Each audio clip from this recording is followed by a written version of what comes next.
All right, welcome back, everybody. Aesop Grimm here, and this is the continuation of our Learning Stellaris series, where I'm the one learning, and this is Haramuth Prime.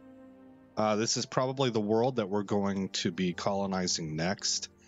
It has an abundance of, well, not a great abundance, but a solid abundance of agricultural districts, as well as some mineral districts, and it's a 20-tile world, so we should be able to fill both of those up.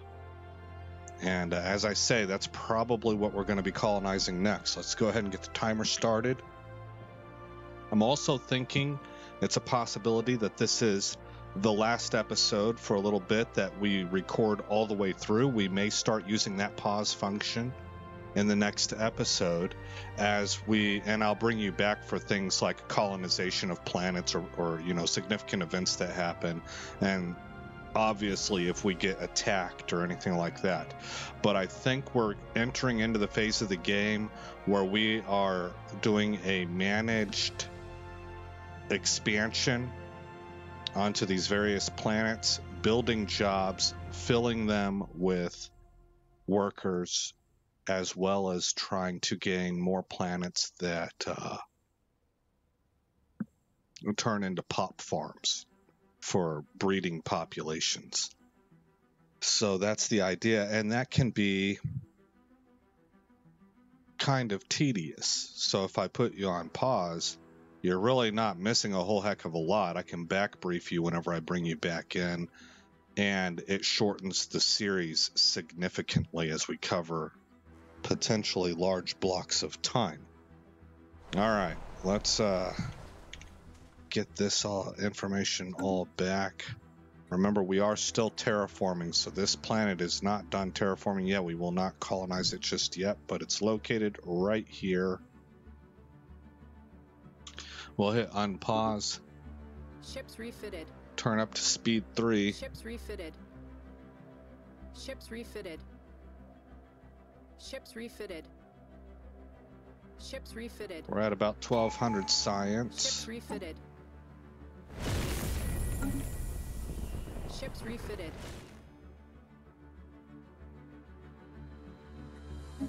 We are not going to... Oh, never mind. This is not the event I thought it was.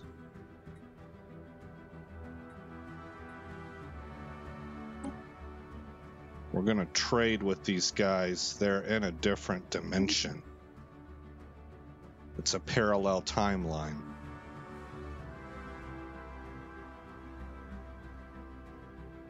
So they're the copy Science of us. Division reports a new breakthrough.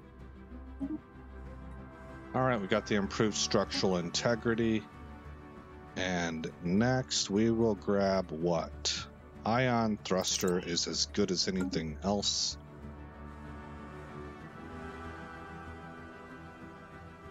I've not really learned how to tech rush yet. I know that there are methods, there's ways of doing that. I just don't ever mess with it. What you do is you go to your tech tree, and let's say that you want to tech rush lasers. So you'll grab blue lasers. You will avoid every single one of these. You'll move to UV lasers, then X-ray lasers, and then particle lances, and then tachyon lances, for example. And people understand and know that these only unlock with certain prerequisites, and also having certain amounts of tier X technologies unlocked. I don't have those memorized, but people who tech rush, they know, okay, I've got blue lasers, I can't get UV lasers until I have 2 more tech 1s. So they'll grab those. They'll grab this one, and then, this one.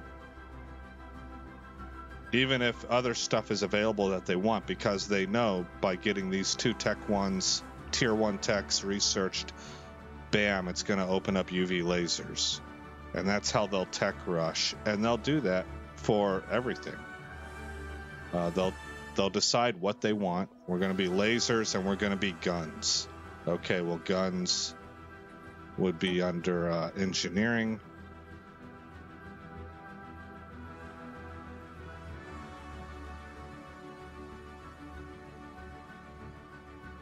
and it's right here.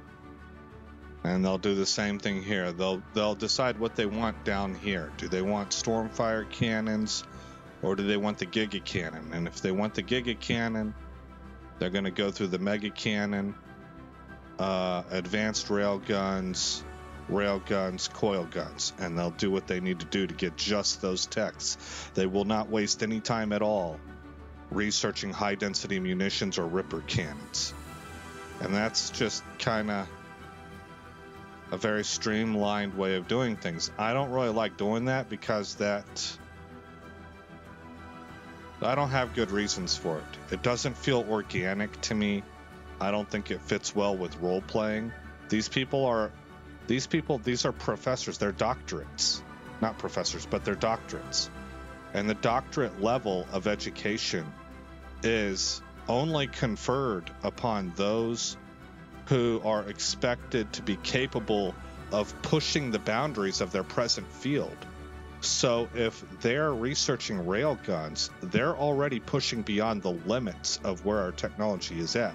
How in the world do they even have an idea what a giga cannon is, much less how to get to that? So I don't think it fits well role-playing wise, But one of these days, whenever I know the game really well, maybe I'll do that. I don't know. We'll see.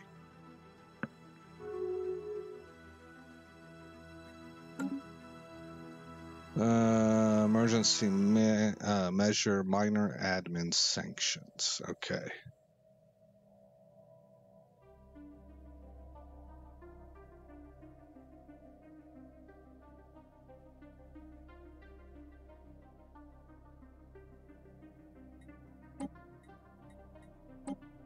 Workers' rights. I have to decide something here. It is only right for us to codify the rights of the worker and protect them from common abuses. You can see the little fist here. We're in a science fiction game, right? But everything is based off of, you can't really invent an idea from total scratch. I don't think that that's possible for the human mind. Everything, absolutely everything, begins with some form of presupposition based on prior knowledge. Whatever it is that they can glean from their past experience and the world they live in. So when a fictional author is writing stuff and inventing things, they're basing that on some degree off of what they know from the real world. And so you got the little fist here. This is communism, Charter of Workers' Rights. Now the way that this works, real world, is all these promises are made for the working class, and everything's a collectivist approach. The society is more important than the individual. I think even Woodrow Wilson has a famous quote about that. Not that we would call Woodrow Wilson a communist, but he was a progressive. Okay, and I promise you, I'm not trying to throw real world politics. I'm explaining some things so that we understand where this comes from and what's happening in this game. But his quote, and I'm not going to get it totally right, so I'll just get the gist of it. He says that his view as a progressive liberal is that man as a member of society is more important. The rights of man as a member of society is more important than as man as an individual. I think that that's a philosophy that eats itself. I don't think it makes logical sense. You're saying that this entity that is made up of these individual pieces is more important than the individual. It doesn't. I think it just implodes and falls in on itself. I find that to be foolish. But this is a collectivist approach where they are promising that an aristocracy of people can manage a government that will make life better for everybody, especially those at the bottom. That's why it's all it's vectored towards the workers. This is your blue collar people, right? Your masses. And that's what the claim is. That's the truth claim. The way it ends up working out, because of how human beings are, you know, human beings are not these benevolent, kind, mystical fairy creatures. We're oftentimes cutthroat, and self-interest plays a role, both selfishly but also as a mechanism of survival of the fittest, kind of, if you want to get Darwinian. I don't really believe in Darwinism, but there it is, you know. It doesn't work that way. And so these end up being like campaign lies, and the society never functions like this. But in our game, what Stellaris devs are saying is that it would. So we have to decide, are we kind of this communistic, you know, give it whatever name you want. Communism is the word that we have in the real world, but communication is just transmitting, using words so that I can transmit the idea in my head to you guys, and we have an agreed upon language. It could be symbols like hieroglyphics, or it can be words in any number of languages around the world. The concept remains the same. So whether we want to call it communism or collectivism or whatever you want to come up with, that's the idea here. So are we going to be that? Because if we're that, we would give people to these guys. And what I'm saying is that no, we're not going to be that, because there's a lot of other inputs in this game. A lot of other inputs in this game when you're xenophobic, which we are, that suggests that you're supremacist in nature. So we would never want to give one of our people to these aliens, right? So I don't think that we're this kind of authoritarian. This would go more with an egalitarian ethic. You see now why I laid all that stuff out. I'm sure that there's some people that just rolled their eyes, you know, whenever I was laying that out, and were like, oh my God, you know, I come here to get away from the real world. Yeah, but, you know, this is just to explain how do we make decisions within the game here. And that's how I'm going to do it. I'm going to say that we are not this kind of authoritarian. We're more of the ethno-nationalist, supremacist kind, because we have that xenophobic ethic. So, and I had to talk myself through that also. So anyway, we're going to actually hit oppose on that. And then we're going to press on. Okay, now we're going to colonize Haramuth. You know, now that I've gone through that little exercise, I spoke out loud, and you can see I have already developed thoughts, but by stringing it together in this specific context, I now know and understand, okay, in the future I can play an authoritarian nation. Maybe I'll have a stratified economy, and maybe I'll use something like slavery. Who knows? You know, it kind of depends. But I would have an egalitarian ethic in there instead of a xenophobe one. Science Division reports a new breakthrough. All right, food processing centers. So we can upgrade those. 26, 13, 13, 13, 13. Let's take interstellar campaigns. Well, let's grab this arcane deciphering while it's there. This is a rare tech, although I rarely use it, pun intended.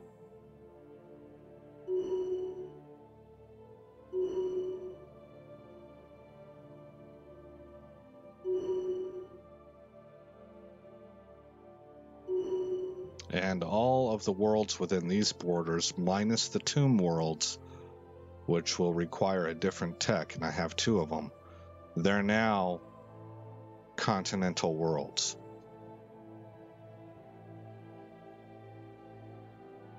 So do I have any other mining worlds, for example? Not this one. This is going to be a naval world. I think over here I do. Not that one. That's actually the opposite of a good mining Science world. Division report success. It's got this malice on it. Hit pause. I think this one right here, EFOL 3. Yeah, there's a stack of mines right there. That's 8. 8 mining districts. Then we have Rebellious. And we have Vermilion. Okay, so Default 3 is it.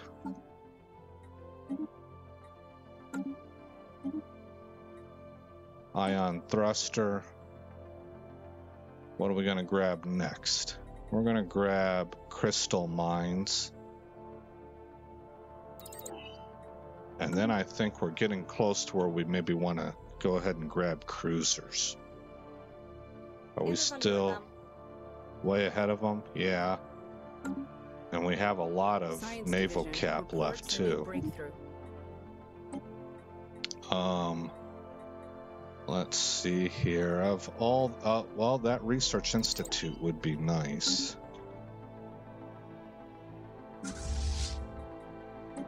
Upgrade our fleets. Ships refitted. Ships refitted. We're about halfway through the episode. It's 2308.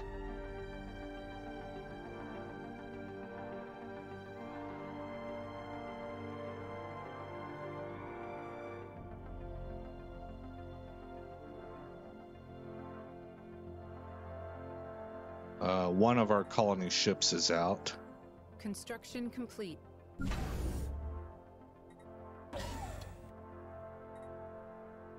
What else would we put? Maybe a target uplink computer. Construction complete. And then we need to load up defense platforms.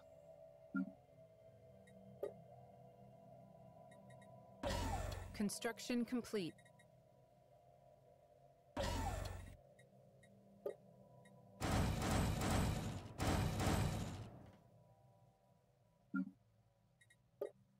Science Division reports a new breakthrough.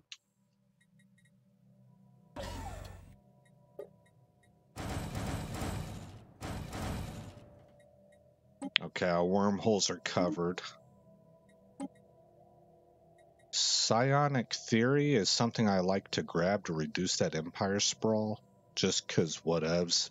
I don't go any further than that, but I'll go ahead and grab that now. Our pioneers have made planetfall. Okay, good. Haramuth Prime. With decent agricultural districts and fair mining districts. We just learned crystal mines, and we will grab maybe standardized destroyer patterns. Yes.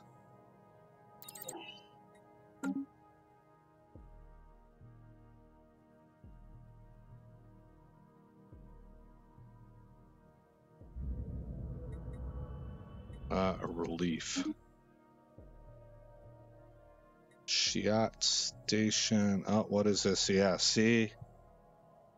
As part of our efforts to conserve and catalog endangered species in our Endangered Species Preserve, we wish to take this data and use our cloning technologies to bring a small number of this species back to life. This is from an event earlier where we found the imprints of alien, I guess, consciences. And so we saved them. And they want a copy to bring them back.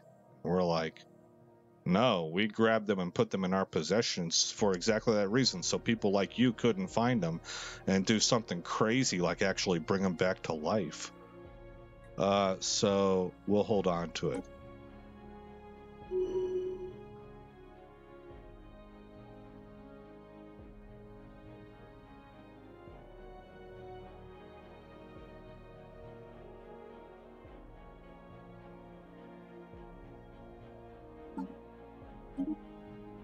Oh, look, we're capped out here.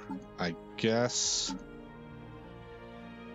we'll buy another 1,000 of these. Okay, and then we'll sell food and minerals. I don't really want to sell my minerals. I want to use them.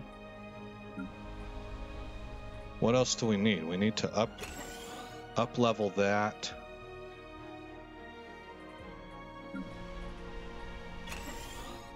Do we have any other food? Whoops. Not here. We got 2 districts left here. What is this? This is a forge world. We have plenty of housing. I don't see anything else I need to put down here. Well, crystal mines. Do I have that tech yet? No. Oh, yeah, there it is. We'll throw that up. It looks like, though, that we have plenty of housing, so build 2 more slots there. Looking to see if... Ah, look, this needs to be replaced with an industrial district. I don't think I have that research institute yet. Nope. Just address that one. Okay. Well, what else needs to be built? I could start up-leveling science.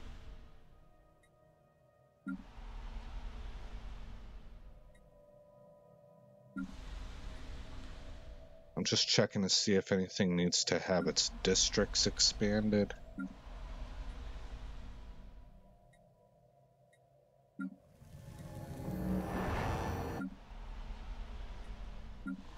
And it looks like we're good to go, so... Coming over to Mira Prime.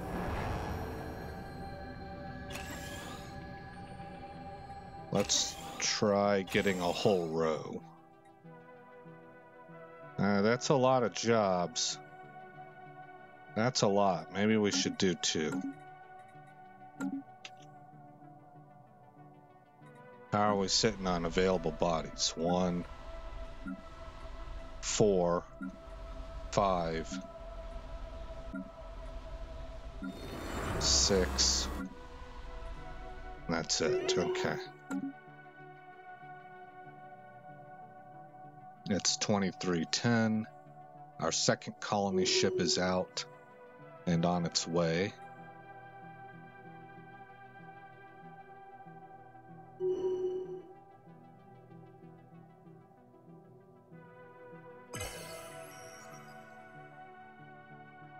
Science Division reports a new breakthrough. Okay, we got the Research Institute now. So, out of all this, I think I'm going to grab this planetary shield generator, because I'll put that on Monarchere. Right here, this Monarchere, which will be a naval planet. That'll make it really hard for anybody to come through here, of course. Who cares, because they have a route through here. That makes me think maybe Haramuth would be a better naval planet, but it's 20 tiles, man. Yeah. Not the greatest example of a... Okay, yeah. Maybe I'll put one on Haramuth then. Yeah, that's what I'll do. All right. Hey, does everybody have one fortress? No. I don't have a fortress here. Karenval does. Havenkir does not. Let's go ahead and get that remedied.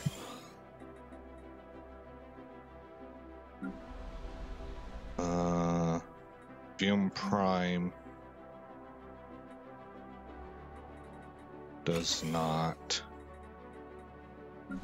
Fume Secundus does. Chaffon does. Mira Prime does not. And I can't do that yet. Hit pause. Zeldra also needs one. Okay. And then we just got standardized destroyer patterns. Let's go ahead and grab the cruiser now. I have a feeling that would be a good move.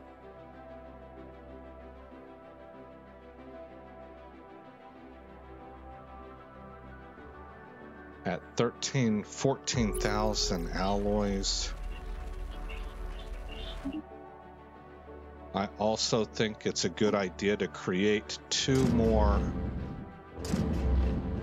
fleets. That'll put us at 4 fleets.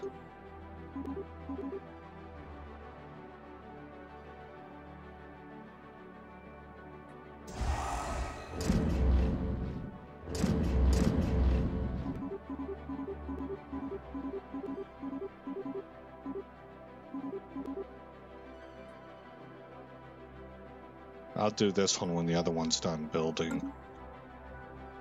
All right.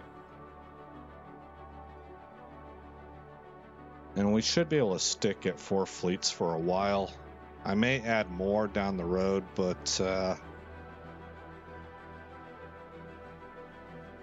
4 allows me to have some pretty strong fleets, whereas if I go over 4, I can have more fleets, but they're going to be weaker also.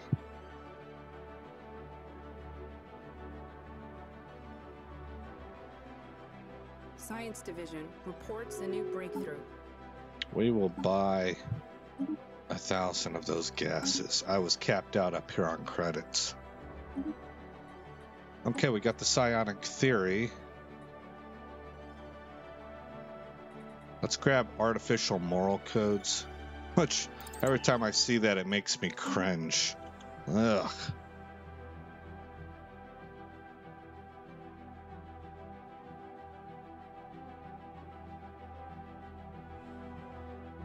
That's probably fits in with the situational ethics theory. It's the idea that there's no objective truth and there's no established facts or right and wrong. Everything is relative, and I've always thought that's begging for trouble. You have absolutely no standard for people to act on, and it encourages people to just make up.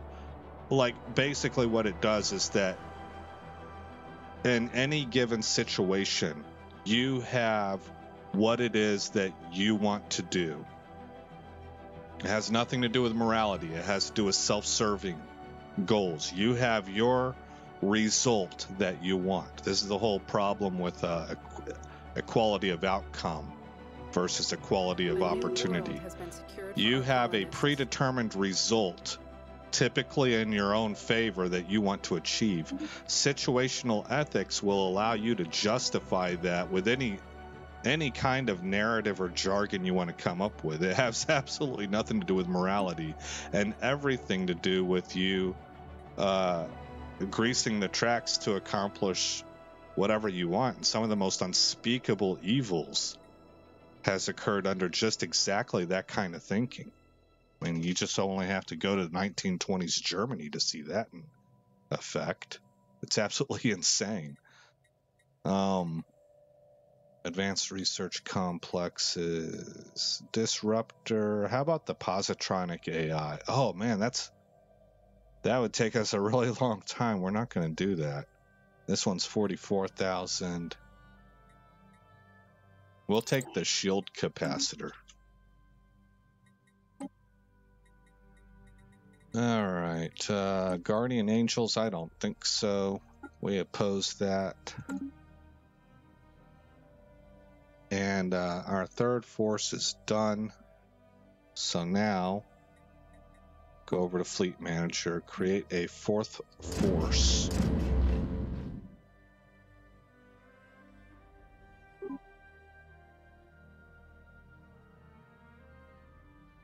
Oh, it was already ready to go. Yeah, my bad. All right. And we'll create that. Meanwhile, Strike Force Minotaur can receive... Oh, both of these are good.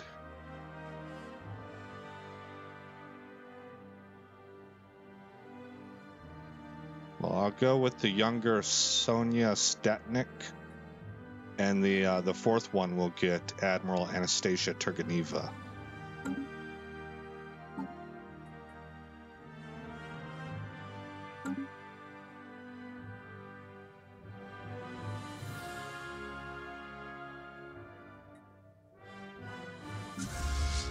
Strike Force Garuda, Admiral Turganiva. There you go. Oh, there's our timer. All right, we'll pause. We're at 2314. Haramuth Prime needs to receive a robot assembly plant and, well, we already got 1% crime. That, I guess we'll go ahead and put down precinct houses. And then we will build 2 more city districts. And I want to be careful about how many jobs I open up here right off the bat. This is supposed to actually be primarily pop growth until we have a surplus of people available. So we'll just stick at that for right now. And we will hit save.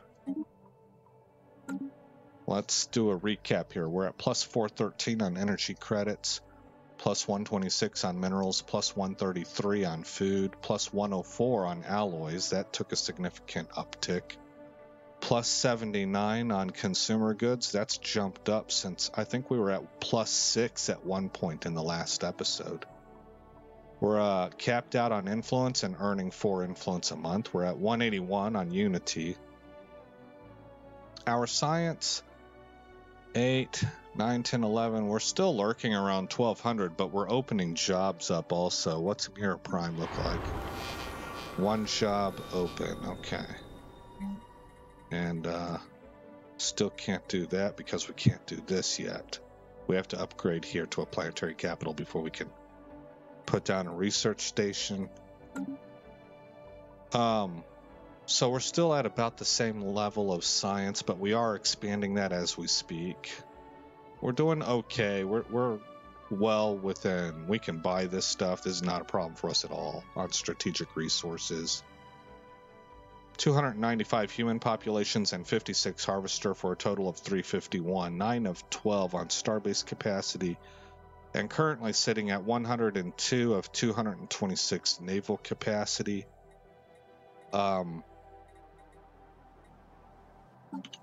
If we go to F2,